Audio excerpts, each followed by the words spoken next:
Hola queridos estudiantes de los textos básicos A y B, reciban un cariñoso saludo de su profesora de lenguaje, Mariela Segovia. En esta cápsula trabajaremos con objetivos extraídos de la priorización curricular sugerida por el Ministerio de Educación. Estos objetivos son los siguientes: identificar las características de los textos no literarios, profundizar el conocimiento de 4 textos no literarios: biografía, autobiografía, noticia y entrevista periodística.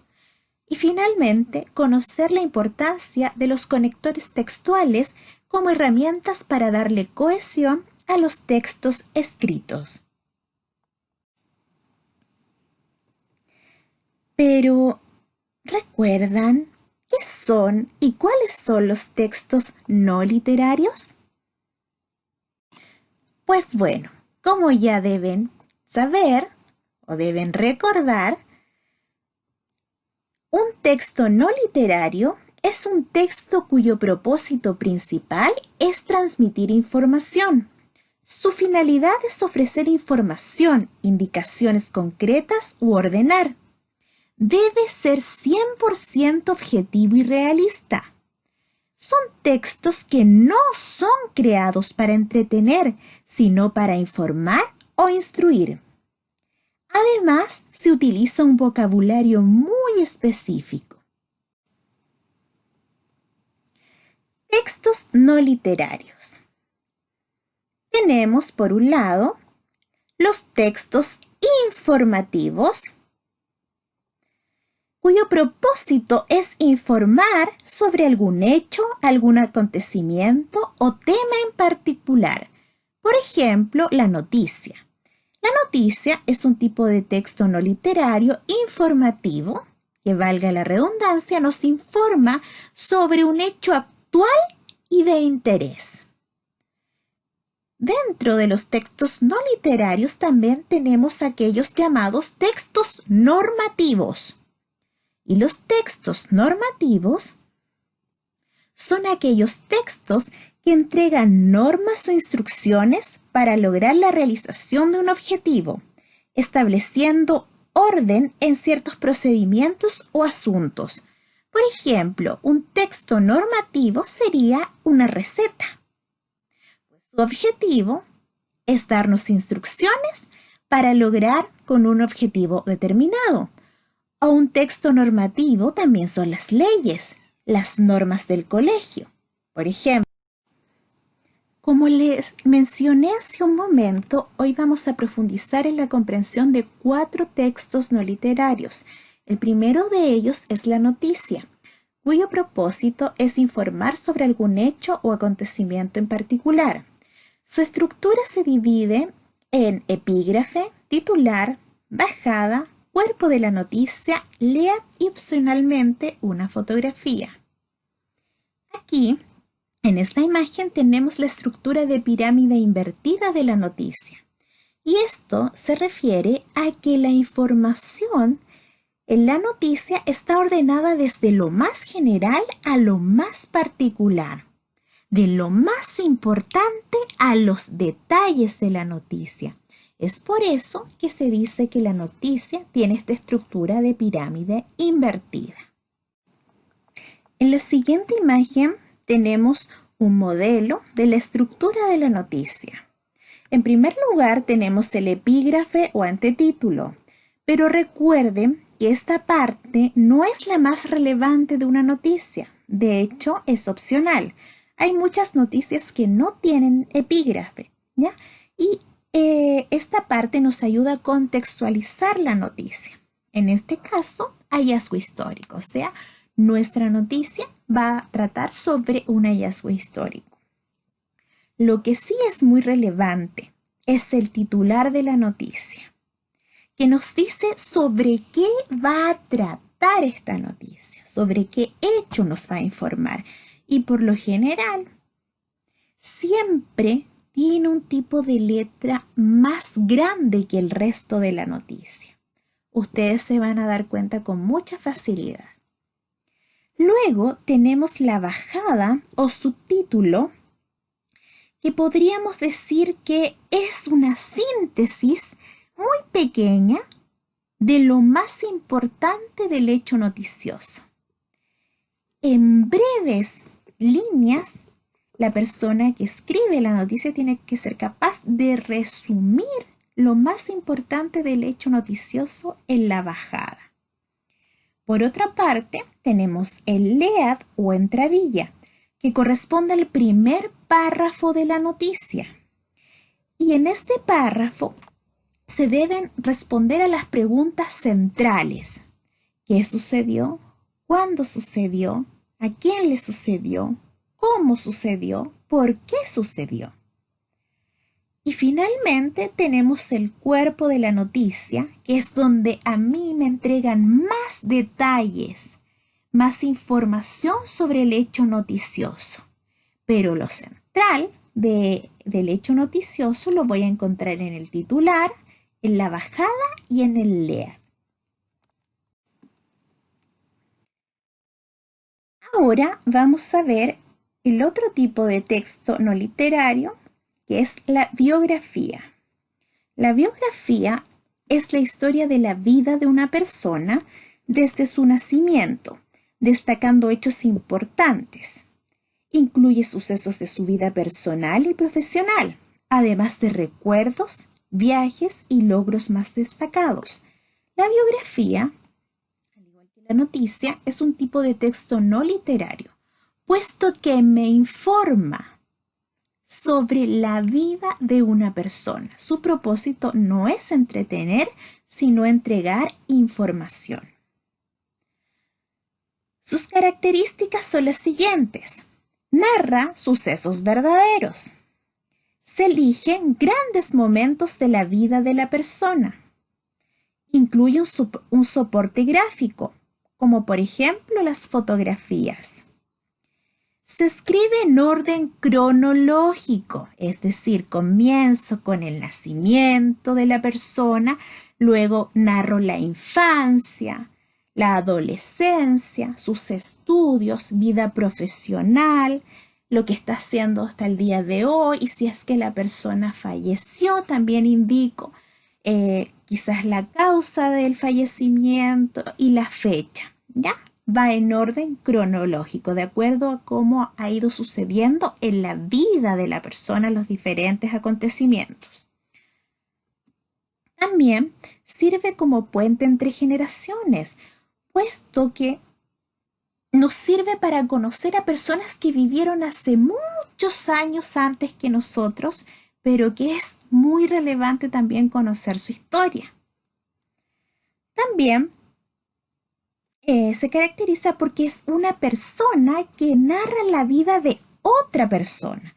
Por lo tanto, esta narración está escrita en tercera persona gramatical, es decir, se relata lo que le sucede a otro.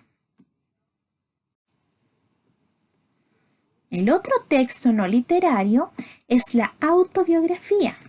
La autobiografía la vamos a entender como un relato de la vida de una persona escrito por ella misma. Es una obra personal, ya que el autor es el encargado de narrar sucesos de su vida. Sus características son las siguientes. Relata la vida del autor. El autor tiene la libertad de expresar sus sentimientos. Tiene un sentido personal y lo narrado en ella es verídico. A diferencia de la biografía, la autobiografía tiene como característica principal que es la misma persona, o sea, es el mismo autor el que narra su propia vida. Por lo tanto, la autobiografía está narrada en primera persona gramatical. Finalmente, el último texto no literario que vamos a conocer en el día de hoy es la entrevista periodística. La entrevista periodística es una conversación que se realiza entre un periodista con otra persona. para obtener opiniones sobre hechos de la actualidad, sobre temas de interés permanente o sobre las opiniones, interpretaciones o actitudes del individuo entrevistado. La estructura de la entrevista periodística es la siguiente. El título. El título se puede realizar de distintas maneras. Por ejemplo, puede ser el nombre del entrevistado o una frase llamativa que dijo el entrevistado. ¿Ya? Por lo general va entre comillas si es una frase dicha por él, ¿ya? Y se escribe en tercera persona gramatical. La entrada es como la bajada de la noticia, ya muy parecido a esa parte. Y en la entrada se busca atraer al lector. Tiene un tipo de letra diferente al resto de la entrevista y debe contener el nombre del entrevistado, quién es y la razón de la entrevista. Por otro lado está la introducción. No todas las entrevistas tienen esta parte, pero por lo general sí. Y en la introducción se describe al entrevistado y el ambiente que hay en la conversación. Debe estar en un estilo creativo y redactado en tercera persona gramatical. Por otro lado tenemos el cuerpo, y el cuerpo consta de las preguntas y respuestas. ¿Ya? Estas aparecen en forma directa, tal como se produjo la conversación.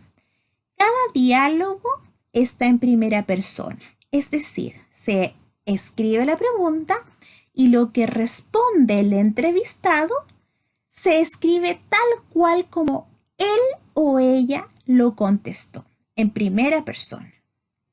Y el cierre o final es un párrafo breve con una frase significativa o la reflexión personal del periodista ante la entrevista que acá podemos ver un ejemplo, ¿cierto?, de una entrevista.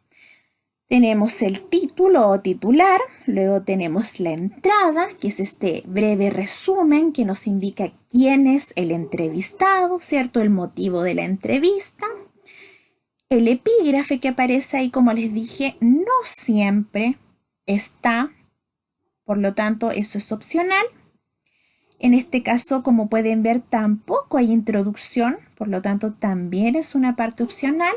Pero lo que sí se caracteriza y lo que sí debe haber siempre en una entrevista es el cuerpo. Y el cuerpo está constituido de las preguntas y respuestas. Las preguntas que hace el periodista y las respuestas que responde el entrevistado. Finalmente tenemos el cierre, ¿cierto?, que es un breve párrafo pero muy significativo. Finalmente, los quiero invitar a comprender la importancia de los conectores textuales, sobre todo al momento de realizar un texto escrito, ya sea una carta, un cuento, una fábula, etc. Son muy relevantes para que nuestros textos tengan coherencia y cohesión, es decir, para que se entienda lo que en ellos yo quise plasmar. Para eso, los invito a ver el siguiente video. Si digo, quiero mirar este video, el final, ¿no suena raro? Pues para eso sirven los conectores de texto. Mira.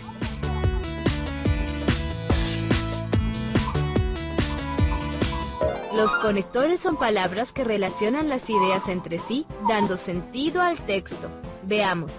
Yo les doy 2 fragmentos de una oración para que completen cada uno con la palabra que les parezca. Mañana comeremos pastel de chocolate. Que juguemos al tenis. Yo completaría con después. Mañana comeremos pastel de chocolate, después de que juguemos al tenis. ¿Alguien pensó en otra forma de completar esta oración? Si yo comiera antes de jugar, para mí sería: mañana comeremos pastel de chocolate antes que juguemos al tenis. Claro, si cambio el conector, estoy queriendo decir otra cosa. Exacto. Vamos ahora a anotar una lista de conectores temporales. Yo empiezo. Antes y después. Podemos poner luego, entonces, a partir de... Se me ocurren más. En el comienzo, inmediatamente, finalmente, por último. Otro tipo de conectores son los conectores de oposición. ¿Qué tipo de relación entre los enunciados expresarán? Por el nombre que se oponen. Perfecto, Maiko. Vamos a hacer igual que con los otros conectores. Armaremos una lista con los más comunes. Los conectores de oposición más comunes son con todo, a pesar de, aún así, pero, sin embargo, no obstante, si bien, por otra parte, por el contrario, en cambio. Ahora de nuevo pensaremos en una oración incompleta para ver si cambia el sentido en función del conector seleccionado. Quiero correr la maratón. Me encuentro cansado. Piensen en los conectores de oposición. Yo pondría, quiero correr la maratón, pero me encuentro cansado. Yo en cambio pondría, quiero correr la maratón a pesar de encontrarme cansada. Por ahora vienen genial. Les presento ahora a los conectores aditivos. Viene de adición, es como si fuera de sumas, como en matemáticas. Muy bien, Michael. Es exactamente así. Son conectores que expresan suma de ideas. Ahora les propongo que armen el listado de los conectores aditivos. Y, además, también, es más aún, incluso, hasta, para colmo. También están los conectores que ayudan a darnos cuenta de las distintas partes de un texto. Algunos marcan el comienzo como por ejemplo, ante todo, para comenzar, primeramente. ¿Y otros marcan el final? Así es, marcan el cierre del discurso. Por ejemplo, en fin, por último, en suma, finalmente, terminando, para resumir. Ah, como mi abuelo le dice a mi abuela cuando habla mucho. En síntesis. Ya me doy cuenta.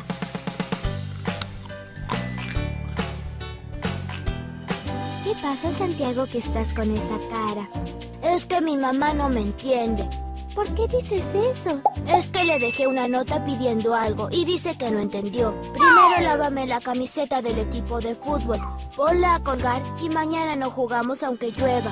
Escríbele otro mensaje usando los conectores. Veamos. Mamá, lo de la camiseta ya no importa. Aunque no la tenía, jugué genial. Al final, no era tan importante. En síntesis, gracias por tu preocupación. Creo que este sí se entenderá con claridad. En síntesis, fue fácil. Recuerda darnos un like y suscribirte para ver nuevos videos todas las semanas. Y de paso, responde nuestra pregunta. ¿Qué usas para comunicarte más seguido? ¡Adiós!